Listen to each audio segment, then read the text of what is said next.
Welcome back. Let's talk about the need for a second opinion. Now, when I say a second opinion, I'm talking about reevaluating how your investments are doing and how the advice is going that you're getting.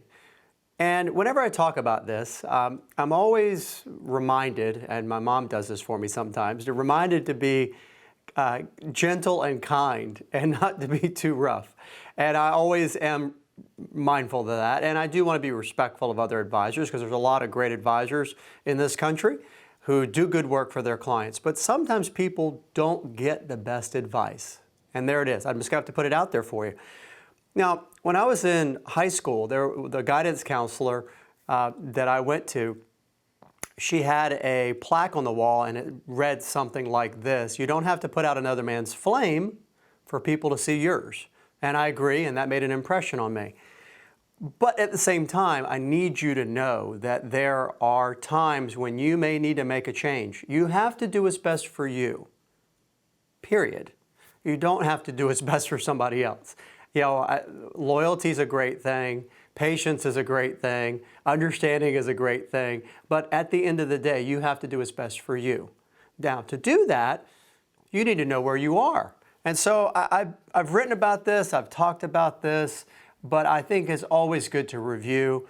And I've had a couple of situations come up recently that really got me thinking about the need for a second opinion. So let's get in a little bit to this. And there's some signs that maybe can be clues to you that perhaps it's time for that second opinion to occur. First and foremost probably is communication. When you communicate and have a relationship with an advisor, that ability to interact and be on the same page, so to speak, is really important. Now, here are a couple of warning signs or things to be on the lookout for, or just things that you should be cognizant of. First, with communication, do the calls you make to the advisor go straight to voicemail? Okay, and when you call, do you always go into voicemail, or is there an actual office and does somebody answer? And you know, I know that sounds kind of basic, but I'll give you an example. I had on social media, I had another advisor reach out to me. He had written or read some of the things I'd written lately and had seen a couple things that piqued his interest, and he wanted to talk with me and get my opinion about how he ought to market his services, reach out to people more effectively. And so I sent him a reply email and said, sure, I'd be happy to talk to you. And I tried to give him a call. And when I called him, my call went straight to voicemail. So my coaching to him is going to be, well, okay, here's a tip. Don't have all your calls for providing services to clients. That's definitely not the way to start a relationship with a prospective client, to have a call come in and it goes straight to voicemail. So that's kind of basic. But when you call, do your calls get returned promptly?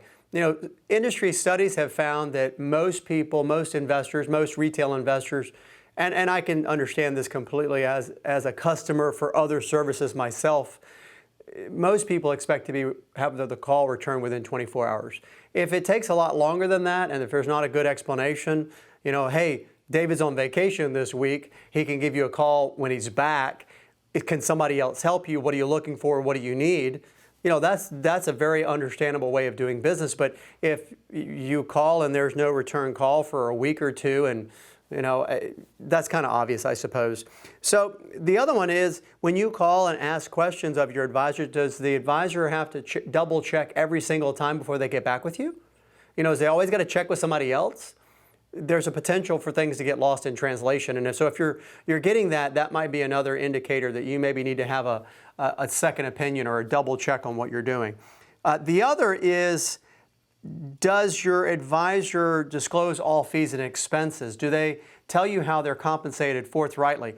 Do they explain very clearly how the fees work? I had a recent prospective client come in and ask for a second opinion, and one of the reasons they asked for this second opinion is because they had met with their advisor, and the advisor could not tell them the fees that the investor was paying on a particular portfolio with certain investments.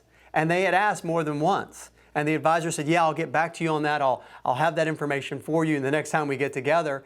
And they never were able to give the investor that information. Now, I got to tell you, that's pretty basic. How does the advisor know whether or not that's a good investment for you if they don't know what the fees are?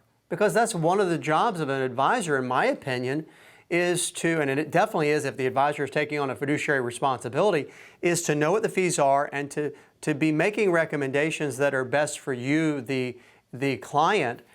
And part of doing that is knowing what the things cost. So how can it be a good recommendation if you don't know what the fees are? That seems contrary or inconsistent. So the reality here is that we all have a gut check or a gut instinct or whatever you want to call it. And so listen to that inner voice. If it doesn't seem that your advisor has a good handle on what's going on with your portfolio, isn't able to clearly articulate exactly how the fees work, is less than forthright, and maybe a little bit shy or awkward about their compensation, these could all be clues that it's time for a second opinion. You know, in other areas of our life, we are not nearly as tolerant about that lack of straightforwardness as we may be when it comes to financial advice and in looking at the cost of investing. I think maybe part of that is because it's kind of a taboo or awkward thing for us. You know, we have no problem asking what is it going to cost for somebody to change the oil in our car. If you go traveling in another city or another country and you go to get into a taxi, you ask what's it going to cost to get from here to there, because we know to do that. Well, I think we should do the same thing when it comes to getting investment advice. What's it going to cost me to get from here to there? Where am I trying to go? And I'm a big believer that all of that should be disclosed in writing. And if somebody is uncomfortable putting it in writing, what does that tell you? It's not a mystery. It's not difficult. All of this information is readily available. The cost of, for example, of a portfolio of mutual funds, within minutes, an advisor can know what those costs are. There are software packages, there are resources that are available. You can do it yourself, but that's not your job. If you're working with an advisor, it's their job to know what those costs are, to be able to explain them to you very clearly.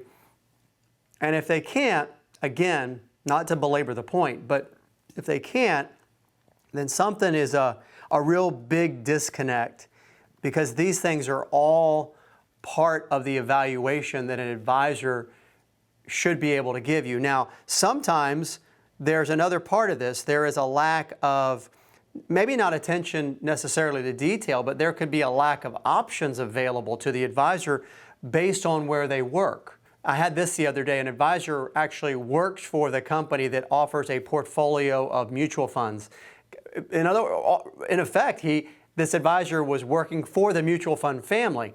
And so that advisor was only allowed, per the nature of the employment relationship, to recommend those funds. Now, to his credit, he actually told the prospective client that that was a limitation. I applaud that. However, there is that limitation to be aware of. So these are the things to know, things to be on the lookout for that may trigger a need for a second opinion so that you can plan your financial future and plan it stronger.